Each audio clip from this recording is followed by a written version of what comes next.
We live in the most connected civilization in human history. We can reach anyone, travel anywhere, access infinite information, and yet many people feel strangely disconnected. Disconnected from each other, from nature, meaning, community, even themselves. We protect ourselves constantly with screens, with walls, with headphones, with routines, with busyness. But what if the very things we build to feel safe are also the things preventing us from truly feeling alive? German sociologist Hartmut Rosa calls this problem a crisis of resonance. And his central question is simple: what makes life feel alive again? Not productive, not optimized, alive. Rosa says that there are moments in life when the world suddenly feels vivid. A forest calls to you, music moves through you, a conversation changes you, a person truly sees you. You are no longer just observing life, you are in relationship with it. This is what Rosa calls resonance.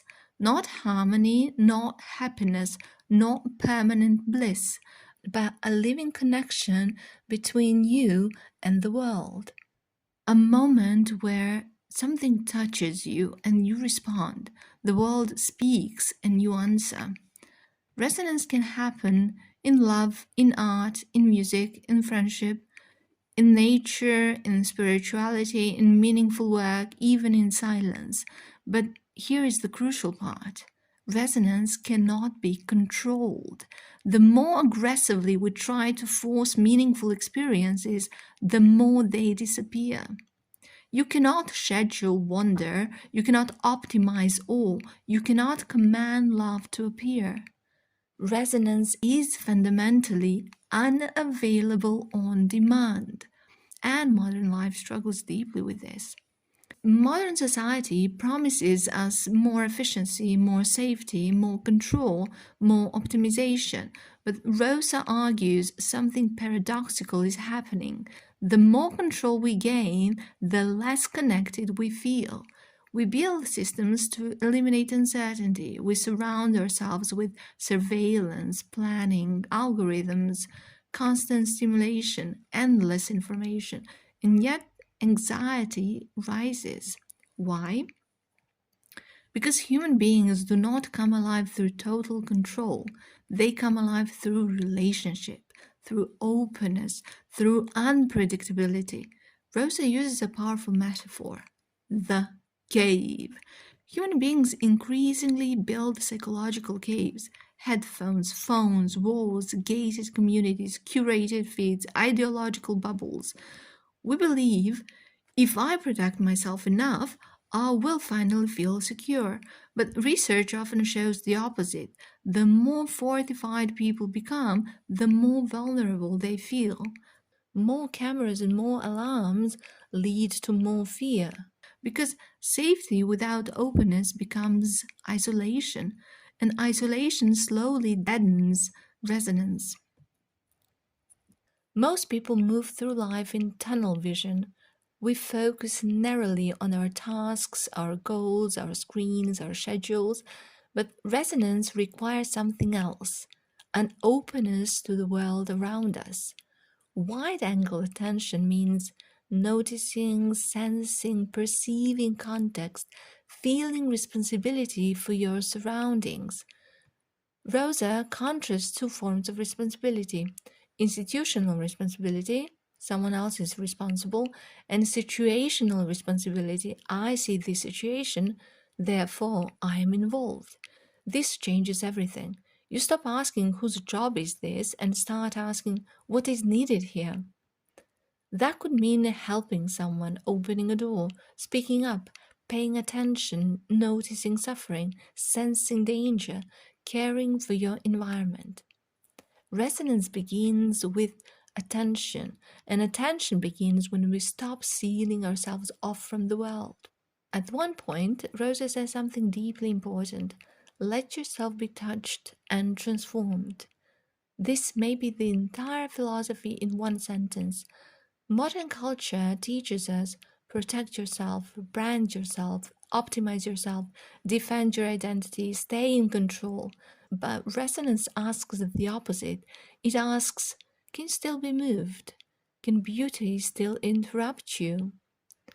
Can another person still change you? Can grief still open you? Can life still reach you? For Rosa, the good life is not a life of total mastery. It is a life where we remain answerable to the world, open enough to respond. Rosa believes modern people increasingly lose resonance because we lose silence, embodiment, slowness, shared presence, deep attention. One striking example he gives: noise cancelling headphones. Think about it.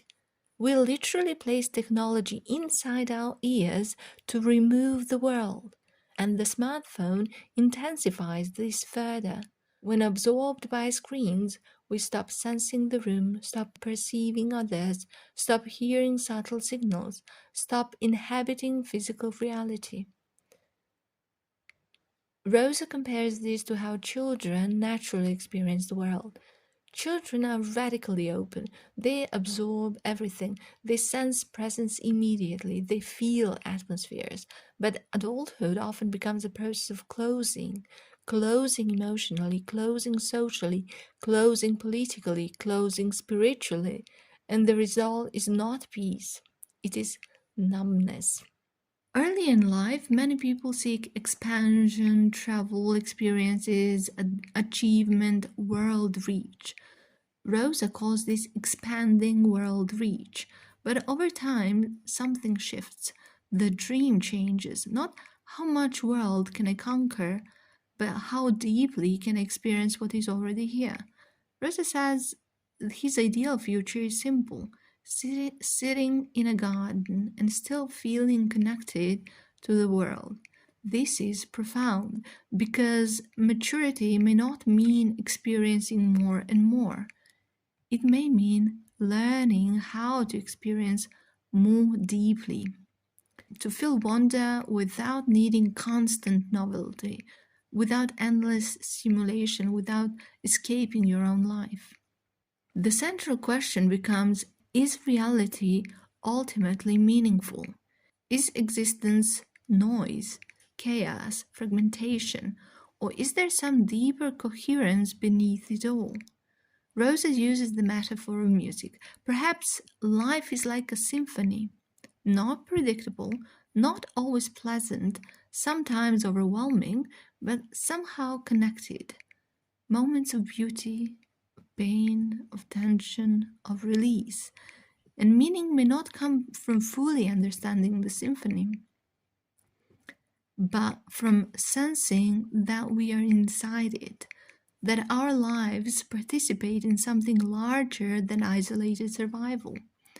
Rosa does not argue for a rigid religious doctrine, but he does suggest that the healthiest form of life may involve a kind of trust, a willingness to believe that relationship itself matters, that openness matters, that connection matters.